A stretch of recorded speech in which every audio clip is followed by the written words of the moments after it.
আমরা রাস্তায় কি চেকপোস্ট, তারপরে হচ্ছে আমরা যে ওয়ারেন্ট তামিল, মাদক উদ্ধার, এগুলো প্রত্যেকটা বিষয়ে আমরা আবারও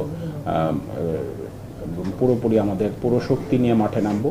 আমাদের আরও নতুন নতুন কিছু টেকনিক নিয়ে আসবো, সেগুলো আমরা মাঠ পর্যায়ে ব্যবহার করব। এইটা খুব দ্রুতই আপনারা একটা ইতিবাচক পরিবর্তন খেয়াল করবেন। এবং আমরা যে আসলেই যে জনগণের পুলিশ যেটা, সেটা আশা করি খুব দ্রুতই সেটা জনগণের সামনে নিয়ে আসতে সক্ষম হব। সমাজের যে প্রকৃত চিত্রটাকে মানুষের কাছে নিয়ে আসে সেই সাংবাদিক ভাইয়েরা, তাদের সঙ্গে মত বিনিময় করে শুরুটা করি। সেই জন্য আমি সৌভাগ্যবান প্রথম কার্যদিবসে আপনাদেরকে পেয়েছি। আপনারা যে চমৎকার কথা বললেন এবং ভোলার যে পিকচারটা আমাকে এখন দিলেন, আমার মোটামুটি একটা ধারণা হয়েছে। আজকে শুরু, আপনাদের পরামর্শ নিয়ে সামনের দিনগুলোতে আমরা এই সমস্যাগুলোকে দূর করব, এই আশাবাদ রাখছি এবং এই অঙ্গীকার করছি আপনাদের কাছে। আমার কিছু আপনাদের উদ্যোগ ভালো লেগেছে, একটা তো অবশ্যই বলতে হবে, সেটা হচ্ছে আপনাদের এসপি সাহেবের সঙ্গে একটা গ্রুপ আছে জার্নালিস্টদের। এটা একটা নতুন উদ্যোগ আমার কাছে মনে হয়েছে। আমার কথা কি শোনা যায় ওখানে? এটা চমৎকার একটি উদ্যোগ আপনাদের, যিনি করে থাকেন, কবে শুরু হয়েছে আমি জানি না, তবে আমার কাছে মনে হয়েছে এটা দিয়ে নিজেদের মধ্যে মানে পুলিশের সঙ্গে সাংবাদিকদের একটা সেতুবন্ধন তৈরি হয়েছে। তাৎক্ষণিকভাবে আপনার নিজেদের মধ্যে মতামত আদান প্রদান করা এটা সহজতর হচ্ছে। কেউ কেউ বলেছেন যে অনেকেই বাদ আছে, আপনারা যদি কেউ মনে করেন যে ওই জায়গায় যে সাংবাদিক ভাই বাদ আছেন বা যেই মিডিয়ার করেসপন্ডেন্ট এখনো এখানে সংযুক্ত হতে পারেন নাই, আপনারা যদি ওখানে তার নাম্বারটা লিখে দেন, যে যিনি সংযুক্ত আছেন তিনি যদি নাম্বারটা লিখে দেন যে উনি অমুক পত্রিকার করেসপন্ডেন্ট বা অমুক ইলেকট্রনিক মিডিয়ার করেসপন্ডেন্ট, ওনার নাম্বারেই ওনাকে সংযুক্ত করা প্রয়োজন। আর এখানে যিনি অ্যাডমিন আছে সে এটা সংযুক্ত করে নেবে। এটা খুব কঠিন কিছু না, এটা সহজ। আরও অনেক বিষয় বলেছেন। আমাদের দেশের একটা সামগ্রিক সমস্যা হচ্ছে মাদক। এটা একটা ব্যাধির মতো। মাদক সারা পৃথিবীতে আছে, আমাদের দেশেও আছে, মাদক সেবী আছে। এই জন্য এটা যেহেতু একটা চাহিদা আছে, সেজন্য যোগানও তৈরি হয়।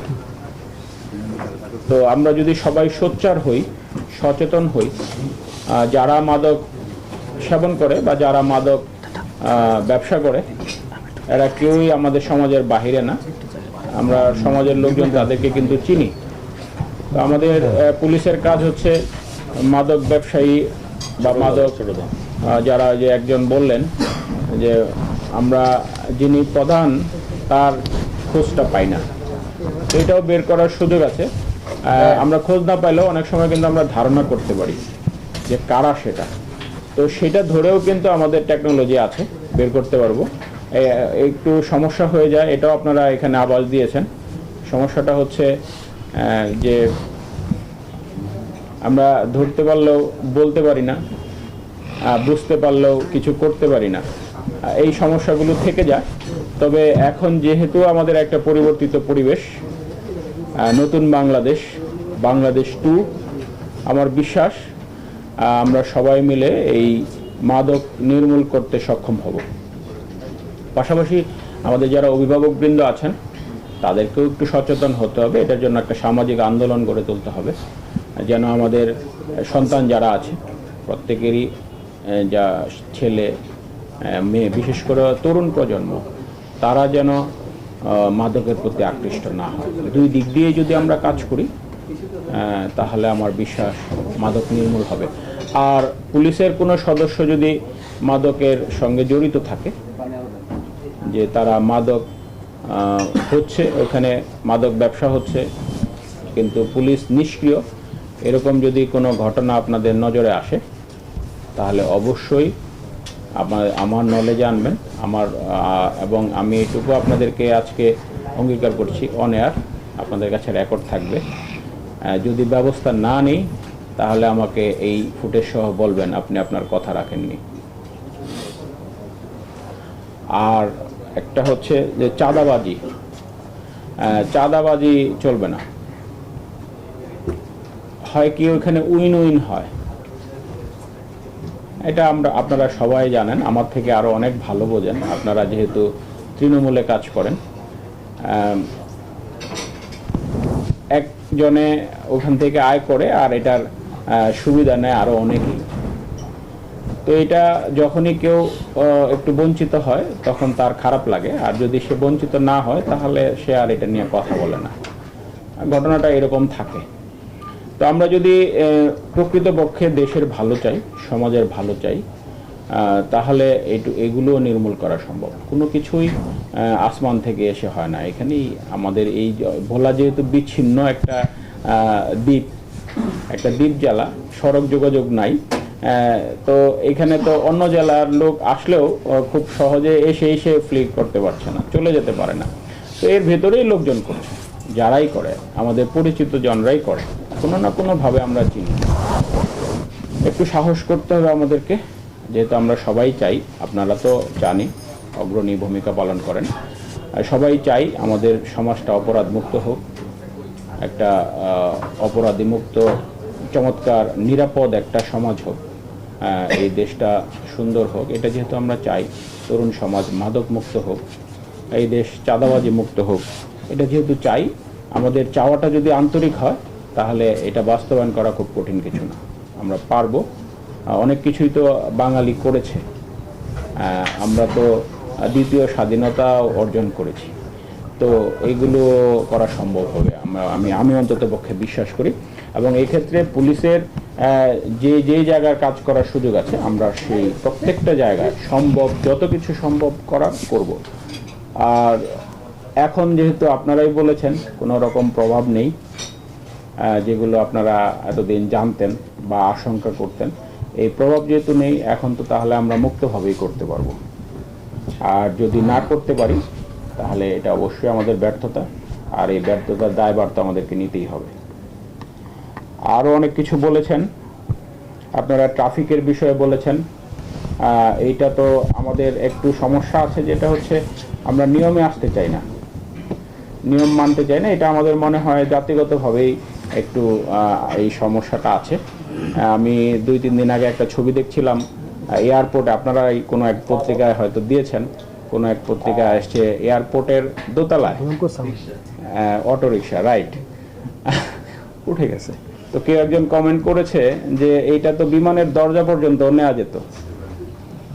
তো এইটা হচ্ছে আমাদের একটা সমস্যা, আর আমাদের মানুষের মাঝে একটা ধারণা কাজ করে আমি যত অনিয়ম করব ততই যেন আমি ক্ষমতাবান। তো এইটা সামগ্রিক একটা বিষয়। ট্রাফিকের বিষয়টা অবশ্যই আমাদেরকে কিছু সিস্টেম ডেভেলপ করতে হবে, আর সিস্টেমটার মধ্যে সবারই ওখানে অংশগ্রহণ থাকতে হবে, সবারই অবদান থাকতে হবে বৃহত্তর স্বার্থে। আমরাও একটু খেয়াল করে দেখবেন, আমি রিক্সায় যাচ্ছি বা অটো রিক্সায় যাচ্ছি বা বাসে যাচ্ছি, যেন আমার বাসার সামনেই বাসটা দাঁড়াইতে হবে নামার সময়, বা রিক্সাটা আমার বাসার সামনে বা রাস্তার মোড়টাতেই দাঁড়াইতে হবে, দোকানটার সামনেই নিয়ে দাঁড়াইতে হবে। এই 5 কদম হাঁটবো, এটা যেন আমার সয় না। তো এইটা আমাদের মানে সবার ভিতরে এই জিনিসটা কাজ করে। আজকে আমরা উন্নত বিশ্বের উদাহরণ দিই বিভিন্ন জায়গায়, ইউরোপের কথা বলি, সিঙ্গাপুরের কথা বলি।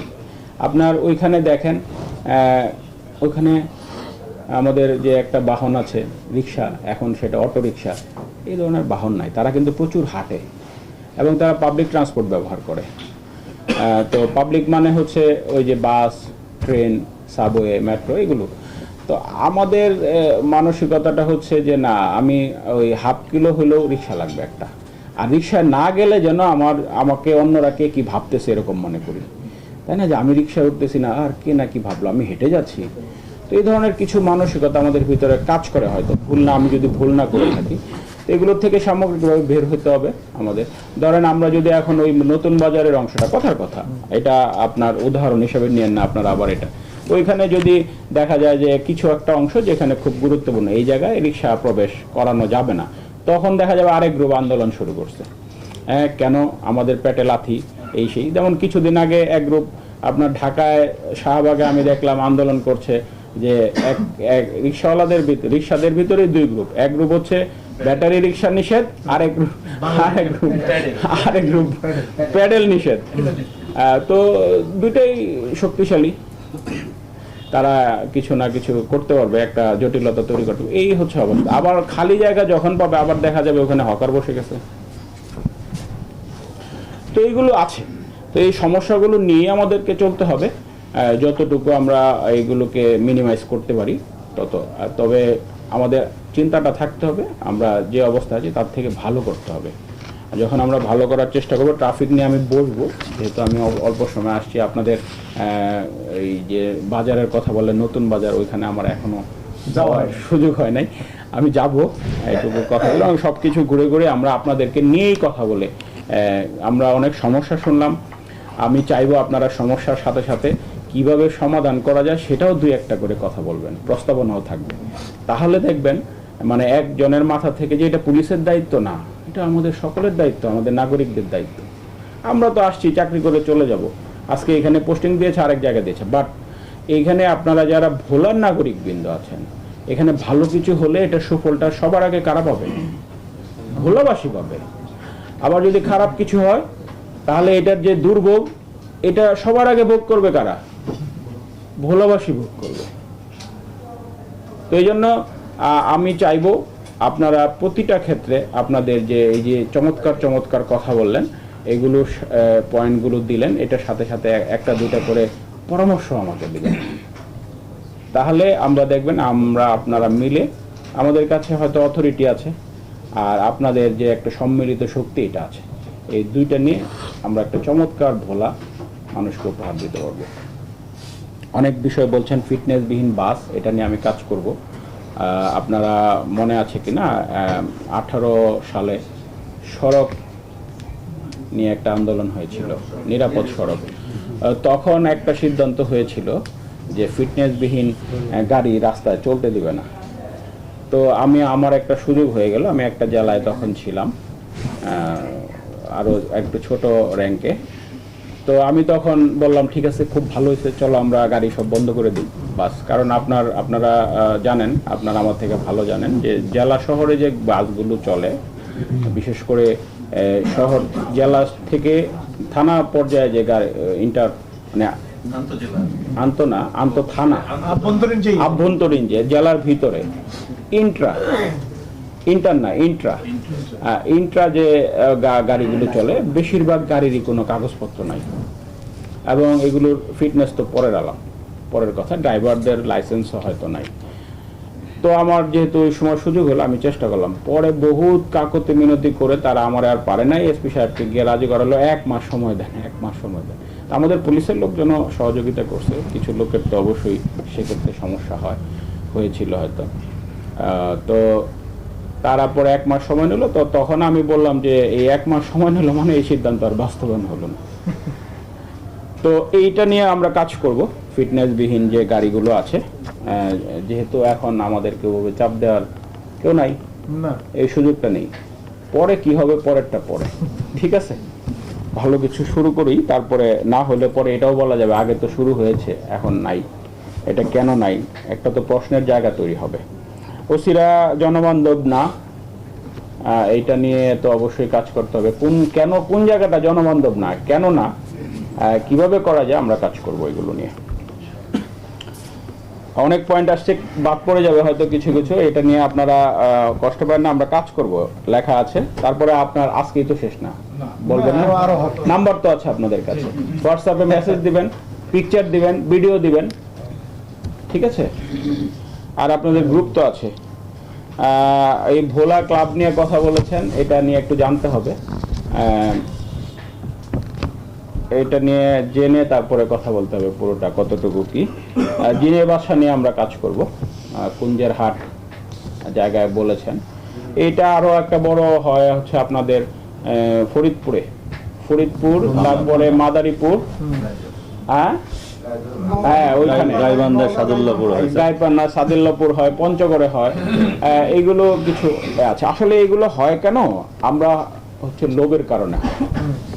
লোভের কারণে হয়। আমরা যখন অতি অযৌক্তিক লোভ করি, যখনই আপনি অযৌক্তিক লোভ করবেন তখনই আপনি প্রতারিত হবেন, যেই করবে। একবার কথা বেশি বলে ফেলছি। একবার আমার এক কনস্টেবল আসলো, এসে আমার রোজার মধ্যে ইফতারের পরে আসছে দৌড়ায়, মানে খুব সে টায়ার্ড, এসে বলতেছে স্যার আমার তো প্রায় ৭৮,০০০ টাকা সে বিকাশ করে দিছে। কিভাবে করলা? ওই সে গাড়ি পাইছে, বুঝছেন, ফোনে বলছে আপনি গাড়ি পাইছেন, প্রথমে অল্প টাকা পাঠান, পাঠাইতে পাঠাইতে সে ৭৮,০০০ টাকা বিকাশ করে ফেলছে। তখন তার মনে হয়েছে সে মনে হয় প্রতারিত হয়েছে। তো আমার কাছে আছে স্যার কীভাবে কী করবো? তো আমি বলছি ঠিক আছে দেখি চেষ্টা করে, তবে আমি তাকে হেল্প করি নাই। আপনারা হয়তো মনে করবেন যে আমি এত নিষ্ঠুর করলাম, কারণ সে লোভ করছে। তো এরকম হয়। আমরা যখনই যে ক্ষেত্রে যে দেখবেন আপনার সস্তায় বিদেশে যাইতে চায়, তারপরে হচ্ছে চাকরি পাইতে চায়, তারপরে হচ্ছে ১ লাখ টাকায় ৩,০০০ টাকা আপনার মাসে ইন্টারেস্ট দেয়, ওর টাকায় ওরে দেয়, পরে পুরোটা মেরে দেয়। ১ লাখ টাকা দিল, ৩০,০০০ টাকা 10 মাস দিল, বাকি ৭০,০০০ টাকা নিয়ে পালায়। তো এই বিষয়গুলো যে আপনার যেটা যায় না, লজিক্যাল না, এরকম কাজ যখন আমরা চিন্তা করব, পেতে চাইবো, তখনই হারানোর ভয় থাকবে, প্রতারিত হওয়ার সম্ভাবনা থাকবে। তো এই জিনের বাসাটা আছে ওইগুলো ধরনের প্রতারণা। আমরা এগুলো নিয়ে দেখবো। যারা প্রতারিত হয় তারা তাদের কোনো না কোনো জায়গায় দুর্বলতা থাকে। এই যে ওই যে রাতে জিন, আমাকেও জিনে অনেকবার ফোন দিছে, তো আমি আবার গালি দিয়ে রাখছি ঘুমের মধ্যে। ওর তো একদম শেষ রাতের দিকে, ভোর রাতে, আর তখন ঘুমটা ডিপ হয়। তো তখন ফোন দিছে, তো আমি আবার ফোন দেওয়ার সাথে সাথে আমি আবার ঘুমের মধ্যে একটা গালি দিছি। আমি তো জানি, তো গালি দেওয়ার একটু পরে আবার সে ফোন দিছে। ফোন দিয়ে সে আমার একটা গালি দিয়ে বলতেছে আমি কেন তার গালি দিলাম। তো এই হচ্ছে অবস্থা, বুঝতে পারছেন? তো ওই যে লোকজন ভয় পায়, তারপরে সোনার মূর্তি পাইতে চায়, তো এইগুলো পাইতে চাইলে তো তার লস হবেই। এই জন্য আমাদের জনগণকে সচেতন করতে হবে। এই ধরনের যত রকমের প্রতারণার পদ্ধতিগুলো বের হবে, এটা আপনাদের হাতে এটা অনেক বড় একটা ভূমিকা রাখার সুযোগ আছে। আপনারা যখন এগুলো প্রচার করে দিবেন, মানুষজন জেনে যাবে, সচেতন হবে, দেখবেন ওইটা নিয়ে আর কাজ করবেন।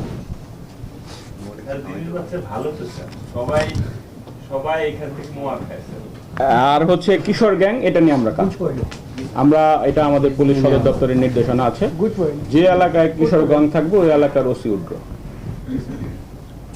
কিশোর গ্যাংয়ের অপরাধ হবে, সেটা আমরা মানে কিশোর গ্যাংয়ের অপরাধ হয়েছে ওটা নিয়ে আমরা যাচাই করব না যে ওটা দোষ কার, দোষ ওসি। এটা পুলিশ সদর দপ্তরের নির্দেশনা আছে, এটা আমরা বাস্তবায়ন করবো। আপনারা শুধু আমাদেরকে একটু জানাবেন, কারণ আমরা তো একদম সাধারণ মানুষের কাছে সবসময় যাওয়ার সুযোগ হয় না, আপনারা যান। আর আপনারা যেহেতু সাধারণ জনগণের মধ্যে আপনারা হচ্ছেন সচেতন জনগণ এবং ভাইব্রেন্ট, আমাদের সাথে যাদের প্রতিনিয়ত ইন্টারাকশন হয়, তো এই সুযোগ এই কাজটুকু আপনারা আপনাদের দায়িত্বের মেনে নিয়ে বা সমাজের স্বার্থে আমাদেরকে দিবেন। আমরা যদি তখন কাজ না করি, তখন বলবেন যে না আপনারা তো কাজ করলেন না, একটা কথার জায়গা তৈরি হবে। মাদক তো নানাভাবে বহন করা হয়, আর এটা আসলে একটা অর্গানাইজড ক্রাইম। মাদকের বিষয়টা, এটাকে বলে সংঘবদ্ধ অপরাধ। একদিকে আপনার মাদক যায়, একদিকে টাকা যায়, টু ওয়ে চ্যানেল। তো এটা আপনার এখানে কাজ করার অনেক সুযোগ আছে, কিন্তু আমাদের আইনে যেভাবে বলা আছে, আইনে একটু জটিলতা আছে, তাই না যেমন স্যার? তো এখানে পসেশনে যদি থাকে, মানে তার দখলে থাকলে, আর নলেজ, আরেকটা কি পজিশন, নলেজ,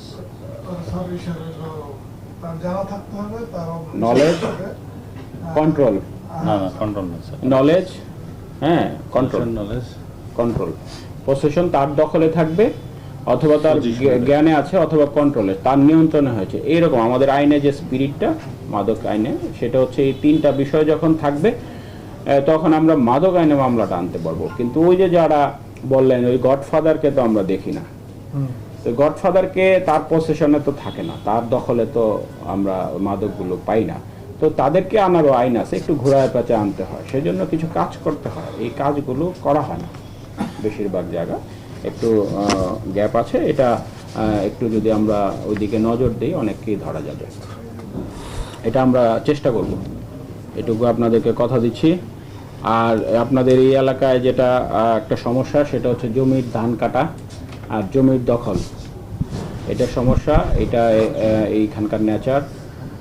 তো এটাও যতটুকু নিয়ন্ত্রণ করা যায় আমরা চেষ্টা করব আপনাদেরকে নিয়ে আইনগতভাবে, যেন ফুটপাত দখল, ওই যে বললাম, ওদেরও রুটি রুজি, আপনি আজকে ফুটপাত তুলে দেবেন, কালকে তারাও, এখন তো স্বাধীন দেশ, মানে সবাই স্বাধীন, তো সবাই শাহবাগে যায়। কালকে দেখলাম কিছু যে মাজারের যারা ফকির থাকে মাজারে, তারাও নামছে, সবাই নামছে। আসলে নামাটাও অস্বাভাবিক কিছু না, দাবি থাকতেই পারে, নামবে।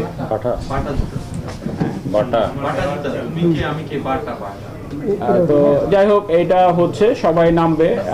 একটু আমরা একটু ইয়েতে আছি, তবে আপনারা জানেন একটু শাকিনাচ আছে, আমাদের অনেক সদস্য এর মধ্যে অনাকাঙ্ক্ষিতভাবে তারাও শহীদ হয়েছে, মারা গেছেন আমাদের পুলিশ সদস্য, অনেক সদস্য, 1000-এর উপরে পুলিশ সদস্য, আরো বেশি এই আহত হয়েছে, কিছু কিছু সদস্য তো মারাত্মক আহত হয়েছে। তো এইটা একটু ট্রমা আমাদের কিছু সদস্যের ভিতরে কাজ করছে। সেক্ষেত্রে ভোলা, আমি মনে করি আপনার ভোলাবাসী অত্যন্ত সহানুভূতিশীল ছিল, ভালো, তারা এখানে ওভাবে করেন, এবং পুলিশের রিয়েল পুলিশিংটা এখানে অনেক হেল্প করছে। আমরা সবাই ছিলাম এখানে। ওনারা তো ভোলাবাসী নাকি? আমি তো ভোলাবাসী, ভোলা ছিল এক্সেপশনাল। হ্যাঁ, তো এটা আসলে বলার মতো একটা জায়গা, এটা একটা উদাহরণ সৃষ্টি করেছেন আপনারা, যে এখানে সেই অর্থে পুলিশিং এরও চেঞ্জ হয় না, পরিবেশেরও খুব বেশি পরিবর্তন হয় না। তো এইটা দিয়ে আমরা এই সফলতাটাকে আমাদের একটা অনুপ্রেরণার উৎস হিসেবে ব্যবহার করে আমরা সামনের দিনগুলোতে এগিয়ে যাব। আপনারা যে আনআইডেন্টিফাইড যে ডেড বডির বিষয়টা বললেন, ডিসপোজাল, এটা আসলে আমার নলেজে ছিল না। আপনারা বলেন, আমি এটা নিয়ে কথা বলবো, যেহেতু গতকালকে হয়েছে মনে হয় ঘটনা, আমি তো গতকালকে রিপোর্ট আমার কাছে ছিল না, আমি এটা নিয়ে দেখব। অটোরিকশা নিয়ে আমাদের ওই যে এটা মনে হয় ডিসি সাহেবের মিটিং হয় ওইখানে, এবং পৌরসভা এটার সাথে জড়িত। ও মিটিংয়ে যখন যাব, আপনারা তো থাকেনই ওই মিটিংয়ে, আপনারা উত্থাপন করবেন, তখন আমরা বলবো কিভাবে এটা করা যায়। আসলে কি সব কিছু পুলিশের হাতেও থাকে না, আপনারা এটা জানেন, তবে আমাদের হাতে যেটুকু আছে সেটা যেন আমরা সঠিকভাবে পালন করি, সেটা আপনারা দেখবেন। যদি কোথাও কোনো রকমের ব্যত্যয় হয় ধরিয়ে দেবেন, এটা আমার অনুরোধ থাকবে আপনাদের কাছে। চট্টগ্রাম থেকে যে জাহাজ আছে বললেন, এটা আমরা সঠিকভাবে, এটা আমি গুরুত্বের সাথে নিয়েছি। এটা ওইখানে আমি কোন থানায় পড়েছে? এটা সদরেই পড়েছে, সদরে পড়েছে। ওই আসাদ, এটা নোট নেন দেওয়ান সাহেব, এটা নিয়ে আমাকে একটা বিস্তারিত রিপোর্ট দিবেন কিভাবে কি করা যায়। হ্যাঁ, আর হচ্ছে শিক্ষা প্রতিষ্ঠানে যে রোমিও, এইটা অবশ্যই এটা নিয়ে আমরা কাজ করব, এইটা একদম ফার্স্ট প্রায়োরিটি। কোন এটা আমরা একটা টিম দিয়ে দিব, প্রত্যেকটা সিভিলের টিম দিব, মেসেজ দিয়ে দেন, ধরে নিয়ে চলে আসবে। আপনারাই পরে আসবেন, আমার তো ভাতিজা, আমার তো মাহিনা, আমার তো ছেলে, এইবারের মতো, ঠিক আছে? আমি সিভিলের টিম দিয়ে দিব, ভিডিও করে ফেসবুকে দিয়ে দিব। হ্যাঁ, তারপরে হচ্ছে কিছু রোমিও ধরে ওদের বড় বড় পোস্টার করে আপনার বাজারে মোড়ে মোড়ে রাস্তা দিয়ে দিব। কি এটা হবে না ভালো? এটা সাধারণ জনগণ দিবেন, সচেতন জনগণ।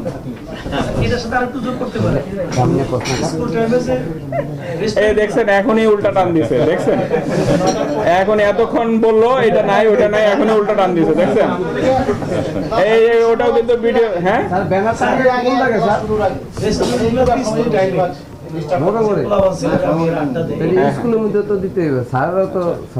ঠিক আছে, এই এখনই টান শুরু করছে না উল্টা দিকে। তো আসলে কি, আমরা যে আমাদের পুলিশ হচ্ছে একটা সামাজিক সংস্থা, আমরা আমাদের কিছু এটা বলতে, এটা আমার স্বীকার করতে আমার একটু দ্বিধা নাই। আমাদের কিছু তো ত্রুটি হয়েছে, মারাত্মক ত্রুটি হয়েছে, যার কারণে আমাদেরকে কিছু মূল্য দিতে হয়েছে, যেটা আমাদের এই যে ফ্যাসিস্ট সরকারের লেজুর বৃষ্টি আমরা করেছি নোংরাভাবে জনগণের বিপক্ষে গিয়ে। যে পুলিশ 71 সনে বাংলাদেশে প্রথম সশস্ত্র প্রতিরোধ করেছে, প্রথম বুলেটটা পাকিস্তানি সৈন্যদের বিরুদ্ধে বাংলাদেশ পুলিশ থেকে গিয়েছে, মানে রাজারবাগ থেকে গিয়েছিল, আমাদের পুলিশ সদস্যরা শহীদ হয়েছে। সেটা আমাদের একটা গর্বের ইতিহাস ছিল। তো এটাও তো আমাদেরকে স্বীকার করতে হবে। আবার যখন বাংলাদেশ দ্বিতীয়বার স্বাধীন হলো, তখন আমরা বাংলাদেশের পুলিশ, এই গর্বের পুলিশ বাহিনী, আমাদের এই দেশের মানুষের সাথে আমরা থাকতে পারি না সেভাবে। তো সেটা তো আমাদের একটা গ্লানি আছেই। সেটার জন্য তো আমরা তো অবশ্যই এটা আমাদের দেশের মানুষের কাছে, আমাদের কাছে স্বীকার করতেই হবে, তারা যেন আমাদের ওই ভুলগুলোকে ক্ষমা সুন্দর দৃষ্টিতে দেখে। আমরা বাংলাদেশের পুলিশ, আমরা বাংলাদেশের জনগণের পুলিশ, এবং এই জনগণকে সেবা দেওয়ার জন্য এই পুলিশ বাহিনীর সৃষ্টি, এবং এই পুলিশ বাহিনী ছাড়াও রাষ্ট্র চলবে না, পুলিশ বাহিনীর বিকল্প নাই, এটা স্বীকার করতেই হবে। কিন্তু পুলিশ বাহিনী যেন জনগণের প্রত্যাশা অনুযায়ী কাজ করে, সেটাই যেন আমাদের অঙ্গীকার হয়। এটাই, আমি আর কথা বাড়াবো না।